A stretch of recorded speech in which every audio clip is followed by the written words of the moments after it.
There comes a moment when God doesn't rush you forward. He asks you to pause right where you are, because clarity is about to catch up with your courage. You didn't imagine the weight, the confusion, the nights you questioned your own strength, and the seasons that felt like they were stretching longer than you could endure. What you survived wasn't random. And what you're standing in right now isn't wasted. God saw every tear you swallowed, every prayer you whispered when words failed you, and every time you kept showing up with faith that felt fragile. This pause is not punishment, it's preparation, because heaven is aligning perspective with purpose. I know it didn't make sense when doors closed without explanation, when people walked away without warning, and when your prayers felt like they echoed back unanswered. But hear me clearly. God was teaching you how to breathe in the middle of pressure, how to trust without control, and how to stand when everything familiar was shaking. 2026 is not just another year on the calendar, it's a divine reveal, where God begins to connect the dots of everything you thought broke you. What hurt you refined you, what delayed you protected you, and what confused you positioned you for wisdom you couldn't have handled back then. So if this word is reaching you, I want you to lean in and receive it with expectation. Like this video, if you're ready to trust God's timing, even when it doesn't match your plans. Subscribe if you're believing for clarity and restoration in this next season. And comment where you're watching from, because faith grows stronger when we stand together. God didn't tell you to pause so you could quit. He told you to pause so you could see, and when 2026 unfolds, you'll finally understand why you had to survive everything you did. There are moments when God speaks not through movement, but through stillness, not through acceleration, but through a holy pause. And I know that can feel unsettling when you have spent so long pushing, praying, pressing, and persevering. We live in a world that celebrates speed, productivity, and constant motion.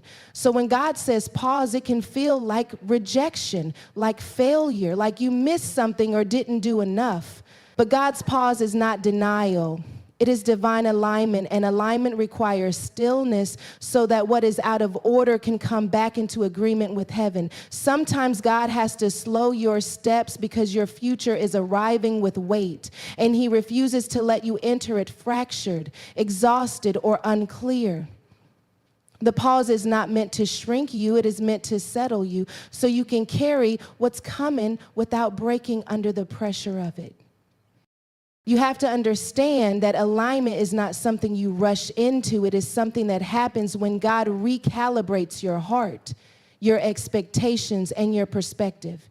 There are things God wants to give you that would overwhelm the version of you that kept running on adrenaline and survival. You were strong, yes, but you were also tired. You were faithful, but you were also carrying wounds you never gave yourself time to heal from. God is not impressed by how fast you move when your soul is bleeding. He is concerned with how whole you are when you arrive. So when he said pause, he was saying, let me tend to the parts of you that were ignored while you were busy being brave. Let me realign your identity so you don't confuse productivity with purpose or movement with meaning. The pause is where God begins to whisper instead of shout, because noise drowns out discernment. When you are always moving, you don't always notice when you've drifted slightly off course. Not drastically wrong, just subtly misaligned. And subtle misalignment can lead to significant damage over time.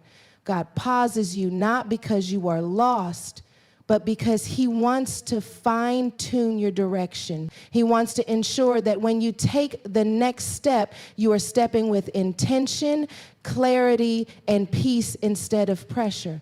The pause becomes the sacred space where God removes urgency that didn't come from him and replaces it with confidence that is rooted in trust. There are prayers you prayed that God did not ignore. He simply answered them with timing instead of immediacy. You asked for peace, but peace doesn't thrive in chaos, so God had to pause the chaos. You ask for clarity, but clarity cannot live where there is constant distraction, so God had to quiet the noise. You ask for strength, but strength that never rests becomes reckless, so God had to teach you how to be still without feeling guilty. The pause is God honoring your prayer in a way that protects you. He is not withholding, He is preparing.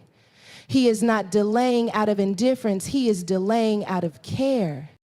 Divine alignment often feels uncomfortable because it exposes what has been out of sync. It reveals habits you leaned on that God never assigned.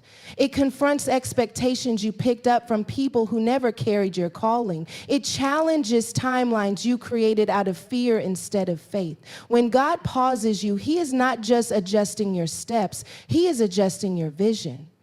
He is teaching you how to see without striving, how to trust without controlling, how to wait without losing hope. Waiting in alignment feels different than waiting in confusion. There is a quiet assurance that settles in your spirit, a gentle knowing that God is at work even when nothing around you appears to be moving.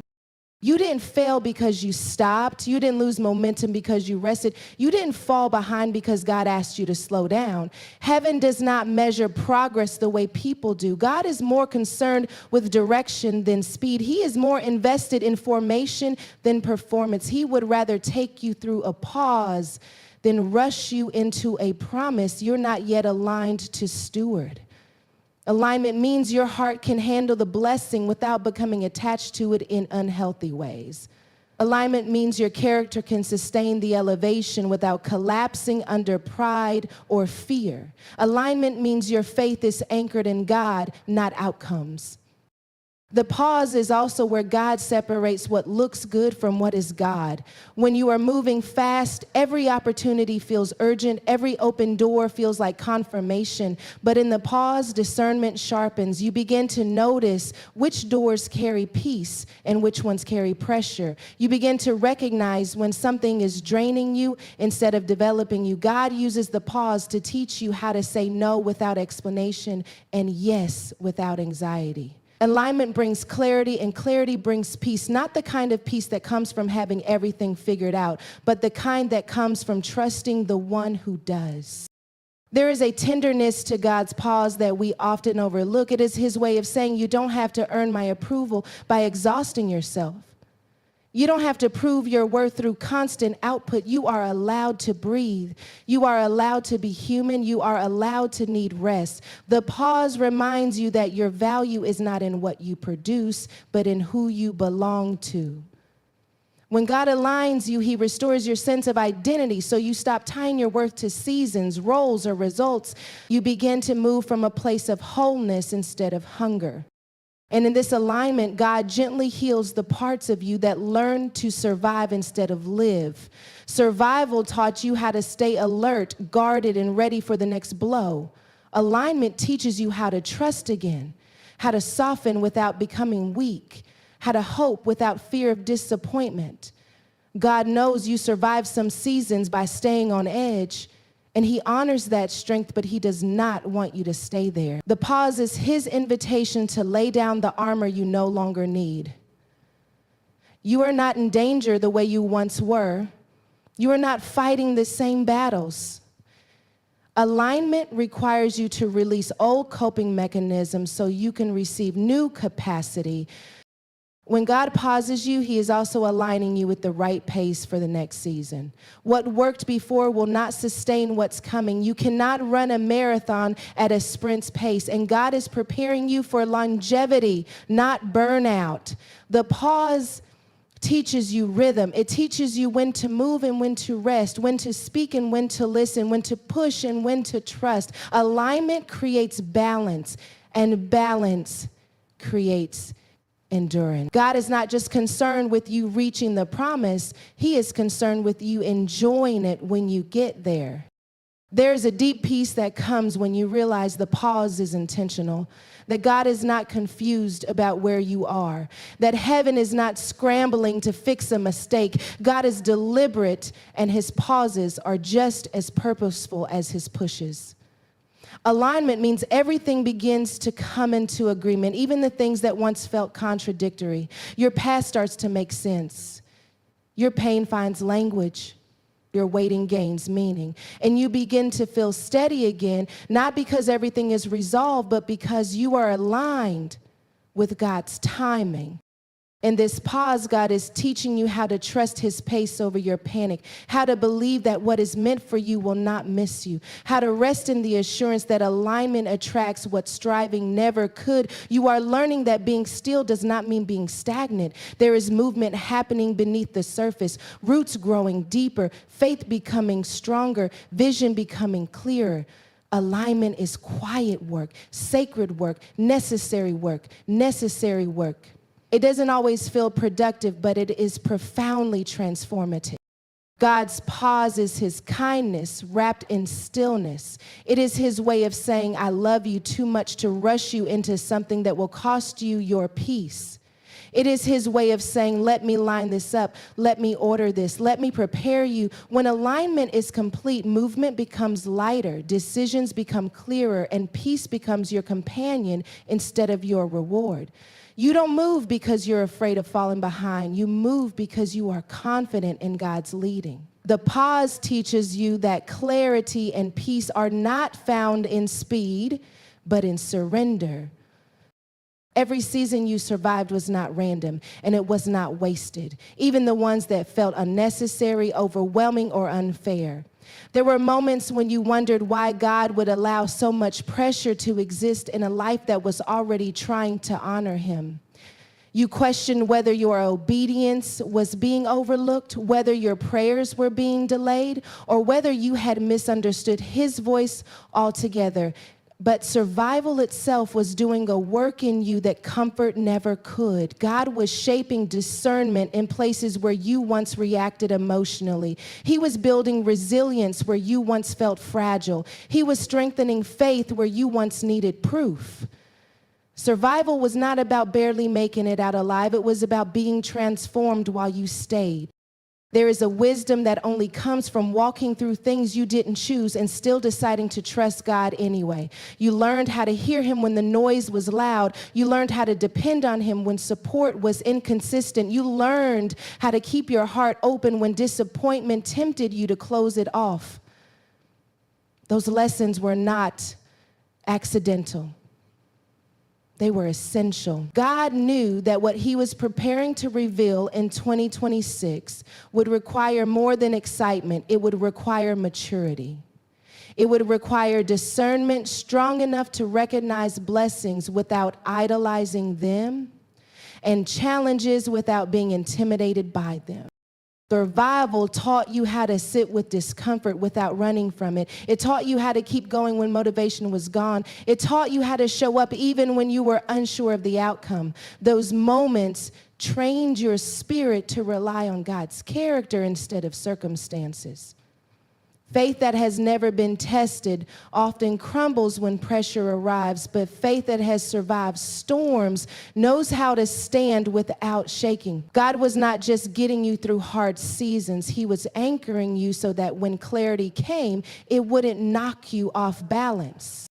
You didn't just survive pain, you survived misunderstanding.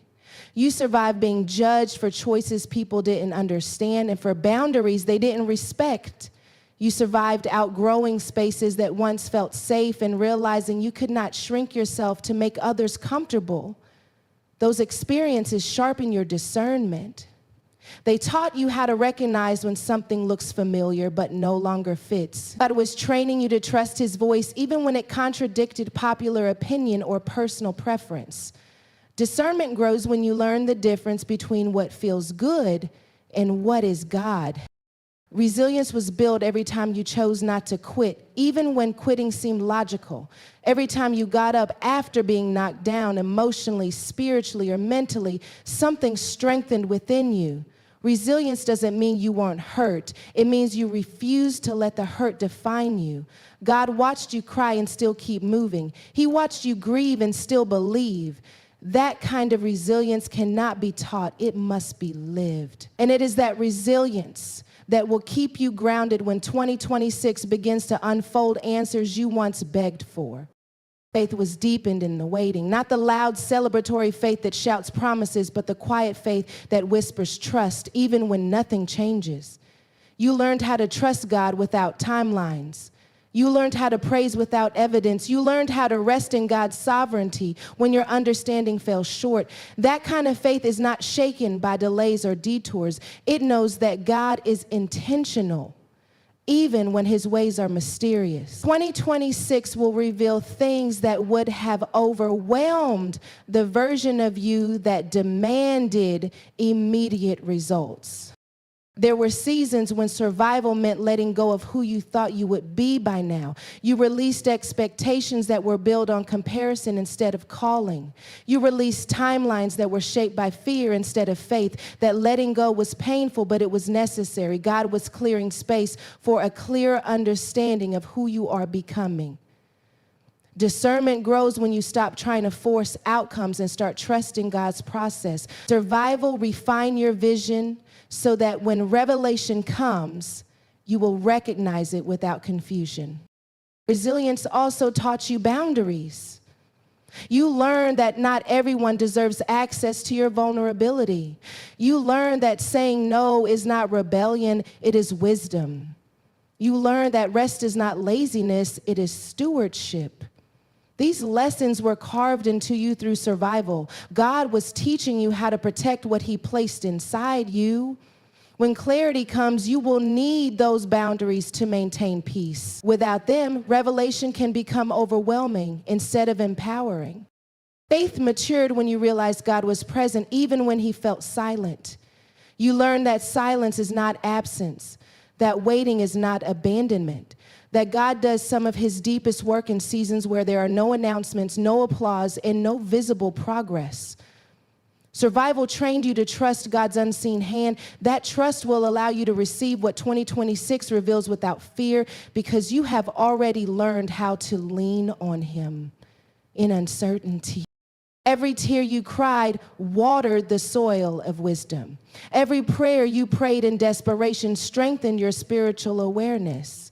You became more sensitive to God's nudges, more aware of his peace, more attentive to his corrections. Survival refined your ability to discern his voice from your emotions. That discernment is a gift that will guide you through decisions that carry greater weight in the coming season. God does not reveal more without first strengthening the vessel that will carry it. Resilience reshaped your confidence, not confidence rooted in perfection, but confidence anchored in God's faithfulness. You know now that even if things don't go as planned, God remains trustworthy. You know that failure is not fatal and mistakes are not final. That confidence will keep you steady when opportunities expand and responsibilities increase. 2026 will not intimidate you because survival has already proven that God sustains you. Faith was fortified when you chose to believe God's word over your wounds. You refused to let trauma rewrite truth. You refused to let disappointment silence hope. That choice mattered. God honors faith that persists in the face of pain. The clarity that is coming will make sense because your faith has been trained to see beyond the surface. You will recognize God's hand not just in blessings, but in the journey that led you there. Survival also gave you empathy. You can now sit with others in their pain without trying to fix them. You can listen without judgment because you remember how it felt to be misunderstood. That empathy is part of your calling. God often uses those who have survived to bring comfort, clarity, and hope to others. Discernment helps you know when to speak and when to simply be present. Resilience helps you offer support without losing yourself. Faith helps you point people back to God without taking credit for his work. As 2026 approaches, you will begin to see how every hard season was adding layers to your spiritual depth. Nothing was wasted, not the confusion, not the waiting, not the tears. Survival shaped your capacity to receive revelation without being overwhelmed by it. You will understand things now that once frustrated you. You will see connections where there once were questions. You will stand in clarity not because life became easier, but because you became wiser, stronger, and more anchored in God than ever before. There were moments when what you call delay felt like loss, when what you experienced as denial felt like abandonment, and when confusion made you question whether God was truly involved in the details of your life. You replayed conversations, revisited decisions, and wondered if you had taken a wrong turn somewhere along the way. But what you could not see then is what you are beginning to understand now.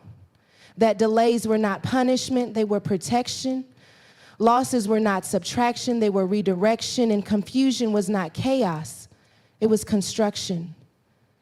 God was building capacity in you for a future that would have crushed an earlier version of you. Some doors didn't just close, they slammed. And it hurt more than you expected because you were already invested emotionally, spiritually, and sometimes even sacrificially. You gave your best, you showed up with sincerity, and you still watched things fall apart. But had those doors stayed open, they would have required you to shrink, compromise, or remain in spaces that could not sustain where God was taking you. Delay stepped in as mercy. God slowed the pace so you would not bind yourself to something that looked good but was not God.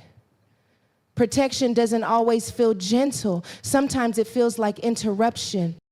There were seasons when you were ready, at least you thought you were, but God withheld what you wanted because he could see what it would cost you. He knew what access without maturity would do to your peace. He knew what visibility without grounding would do to your identity. Delay became the shield you didn't know you needed.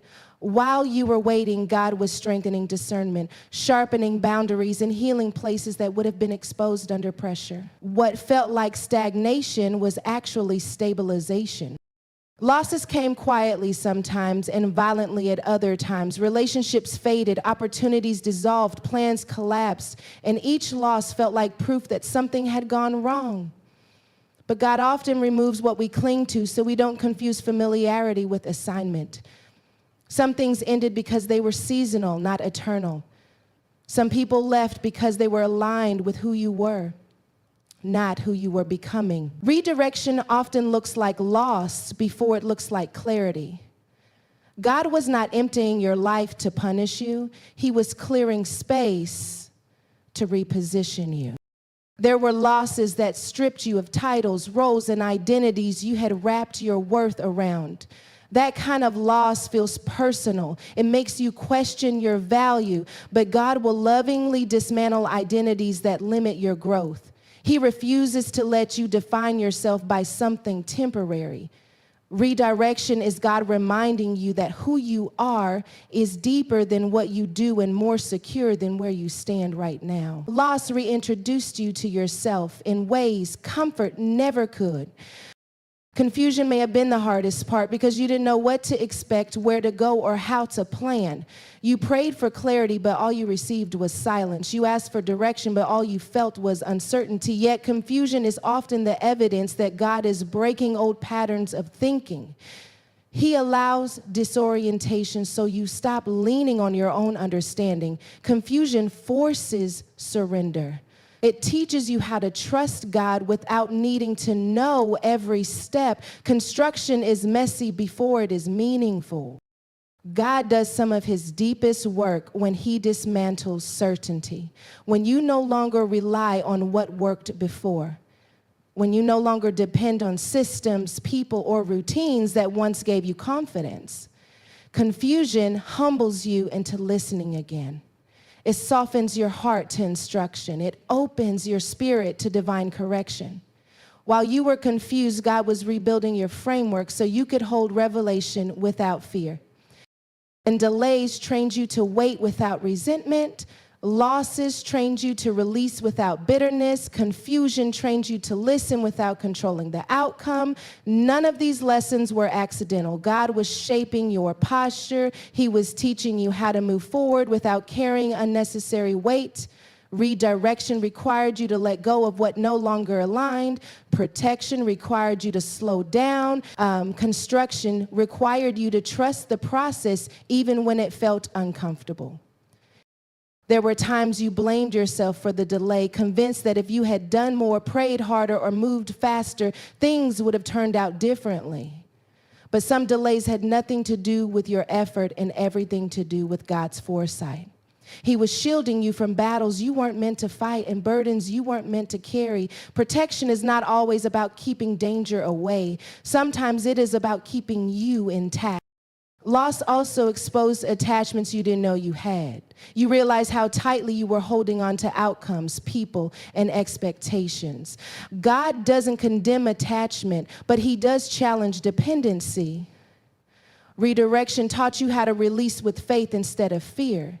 It taught you that God remains faithful even when familiar structures fall apart. What you lost did not define you. It refined you. Confusion slowed your pace long enough for God to speak to you in new ways. You learned how to recognize his peace instead of relying on external validation. You learned how to move without applause. You learned how to trust his voice over your anxiety. Construction is quiet work. It doesn't announce itself, but it changes everything beneath the surface. While you felt unsure, God was reinforcing your foundation. Now, when you look back, you can see how the delay kept you from settling too soon, how the loss freed you from limitation, how the confusion pushed you into deeper dependence on God. None of it was random. None of it was wasted. God was aligning you with a future that required discernment, humility, and strength. Redirection positioned you where growth could happen without destroying you. You are beginning to understand that what didn't happen protected you. What ended redirected you. What confused you developed you. And what hurt you matured you.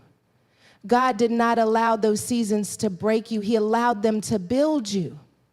The clarity that is coming will not feel overwhelming because construction prepared you to receive it with peace.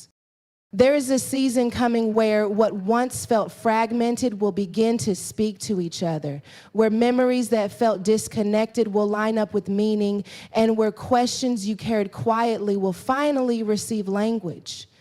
You won't have to force understanding anymore. It will arrive gently, almost effortlessly, because God has been working behind the scenes, connecting dots you couldn't see while you were surviving. The pain, the pauses, the prayers, the people who came and went, the detours that frustrated you, all of it will begin to make sense, not because it stopped hurting, but because purpose is now visible.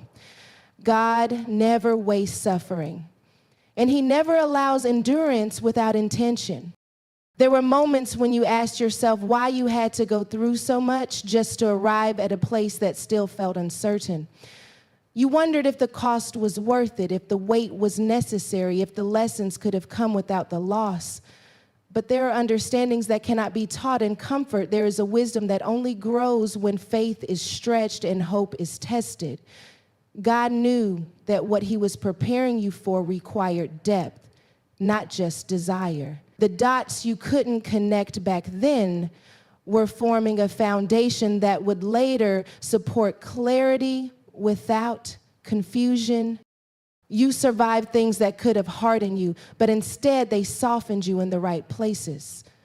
You learned compassion where you once had judgment. You learned patience where you once demanded immediacy. You learned humility where you once relied on control. These were not accidental traits. They were cultivated through experience. When the dots connect, you will realize that your character was being shaped just as intentionally as your call. God was preparing you to understand success without losing yourself in it.